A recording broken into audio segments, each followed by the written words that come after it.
Speaker, Mr. Chief Justice, President Eisenhower, Vice President Nixon, President Truman, Reverend clergy, fellow citizens. We observe today not a victory of party, but a celebration of freedom, symbolizing an end as well as a beginning, signifying renewal as well as change. For I have sworn before you and Almighty God the same solemn oath our forebears prescribed nearly a century and 3/4 ago. The world is very different now.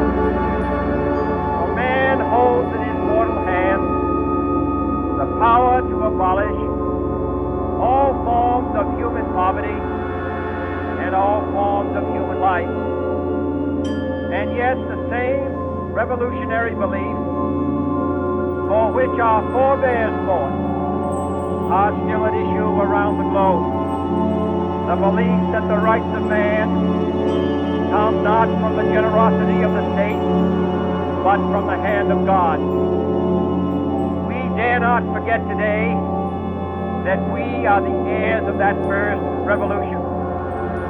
Let the word go forth from this time and place to friend and foe alike that the torch has been passed to a new generation of Americans born in this century, tempered by war, disciplined by a hard and bitter peace, proud of our ancient heritage, and unwilling to witness or permit the slow undoing of those human rights to which this nation has always been committed and to which we are committed today at home and around the world.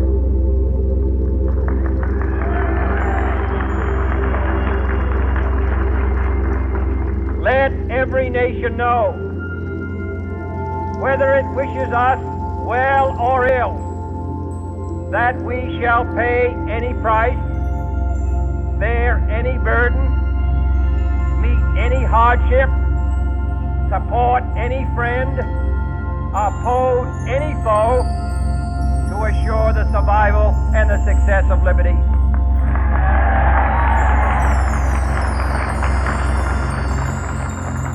This much we pledge and more.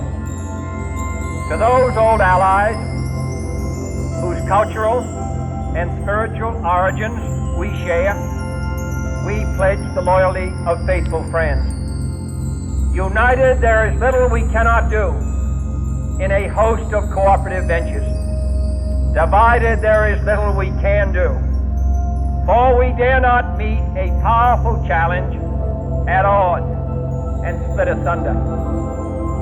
To those new states whom we welcome to the ranks of the free, we pledge our word that one form of colonial control shall not have passed away, merely to be replaced by a far more iron tyranny.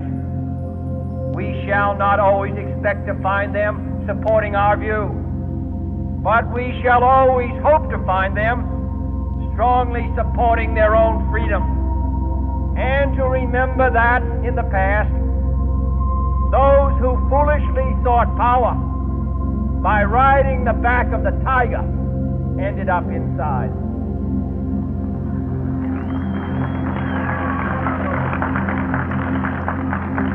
To those people in the huts and villages of half the globe struggling to break the bonds of mass misery, we pledge our best efforts to help them help themselves for whatever period is required, not because the communists may be doing it, not because we seek their votes, but because it is right.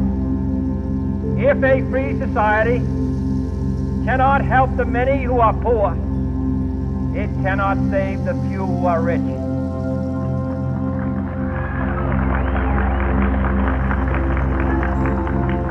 To our sister republics, south of our border, we offer a special pledge to convert our good words into good deeds, in a new alliance for progress, to assist free men and free government in casting off the chains of poverty.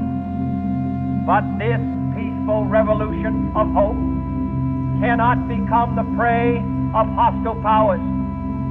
Let all our neighbors know that we shall join with them to oppose aggression or subversion anywhere in the Americas. And let every other power know that this hemisphere intends to remain the master of its own house.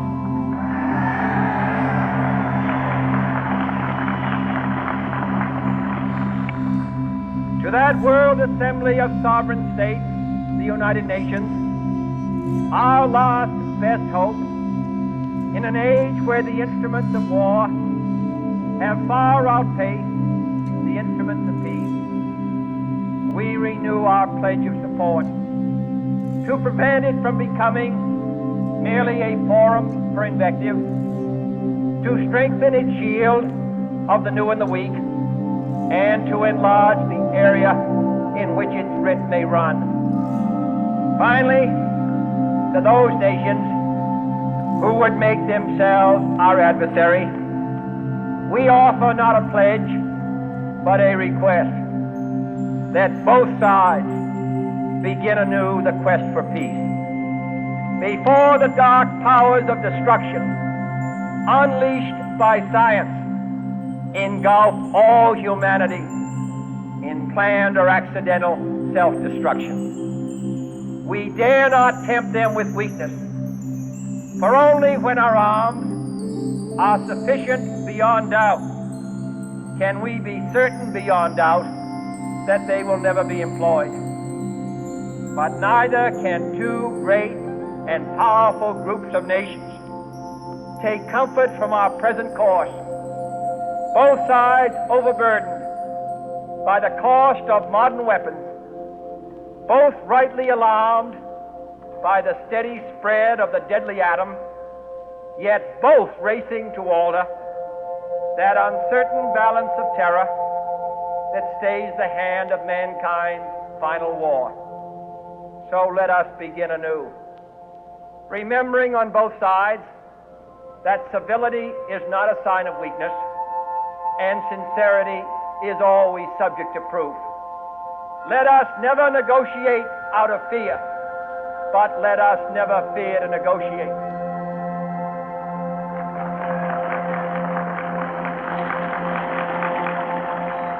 Let both sides explore what problems unite us, instead of belaboring those problems which divide us.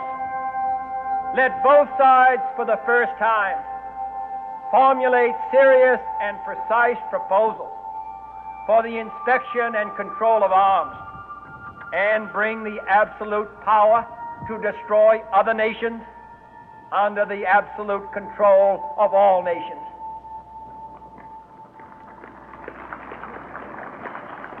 Let both sides seek to invoke the wonders of science instead of its terrors. Together, let us explore the stars, conquer the desert, eradicate disease, tap the ocean depths, and encourage the arts and commerce. Let both sides unite to heed in all corners of the earth the command of Isaiah to undo the heavy burden and let the oppressed go free. And if a beachhead of cooperation may push back the jungle of suspicion, let both sides join in creating a new endeavor, not a new balance of power, but a new world of law, where the strong are just and the weak secure and the peace preserved. All this will not be finished in the first 100 days, nor will it be finished in the first 1,000 days, nor in the life of this administration, nor even perhaps in our lifetime on this planet. but let us begin.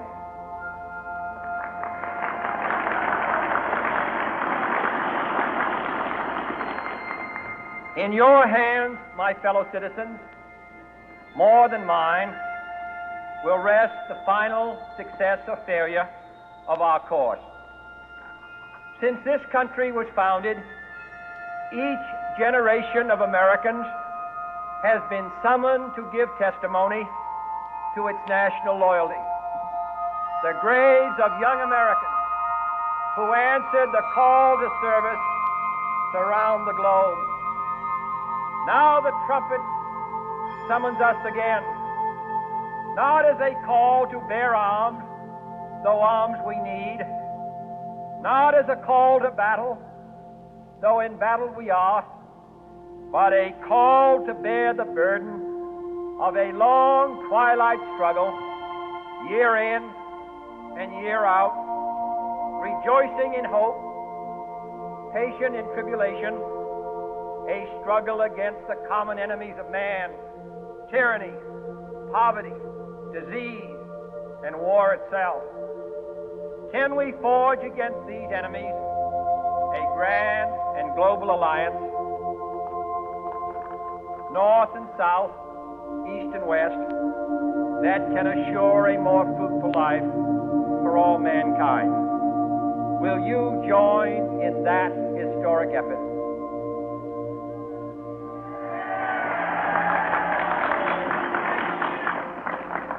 In the long history of the world, only a few generations have been granted the role of defending freedom in its hour of maximum danger. I do not shrink from this responsibility. I welcome it.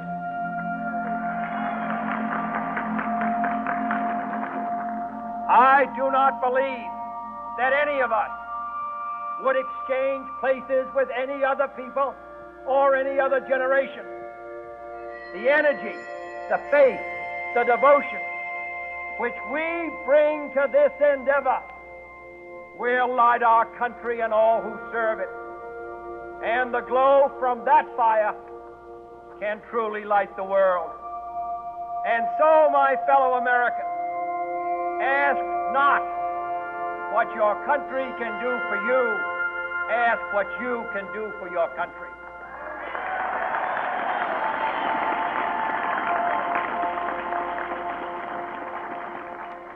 My fellow citizens of the world, ask not what America will do for you, but what together we can do for the freedom of man.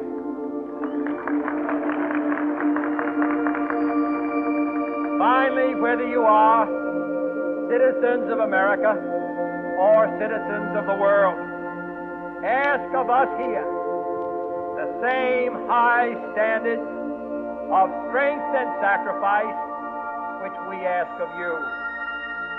With a good conscience, our only sure reward, with history the final judge of our deeds, let us go forth to lead the land we love, asking His blessing and His help, but knowing that here on earth, God's work must truly be our own.